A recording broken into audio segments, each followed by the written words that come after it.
Acara ini disponsori oleh Pemirsa para perajin tenun kain bebali ring Banjar Dinas Kangin Desa Seraya Timur, Kabupaten Karangasem, makin sampun mewali ngelimbak, santukan sampun poleh pesanan. Sedurung nyani ritat kala pandemi COVID-19, kau ningin tatas nenten wenten pesanan.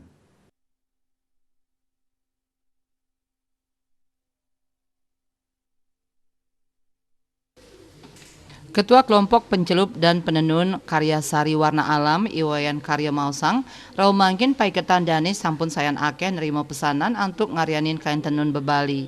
Sadurung nyani usaha ngarianin kain inucap, nanin ngandeg sangkaning wesanan pandemi COVID-19 saning ngawinang nenten wenten pesanan. Paiketan dani taler merasa garji tepisan santukan dawa kalih bulan sane lintang sampun ngawit wenten rauh pesenan ya dihastun wilangan nyani kantun akide. Nanging kanan punike presiden nagingin usaha para pengrajin malih. Selami pandemi COVID-19 nenten wenten pesanan sane ngawinang akeh pengrajin ngeruruh swagina sampingan. Makata 15 diri penenun kantun aktif sane mangkin sampun muali makarya.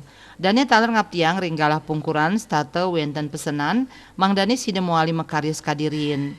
Ngarianin abidang kain tenun sidan lah sanggalah kali bulan kantos 3 bulan anutin rerimbitan nyane. Eka Parananda Bali Pos.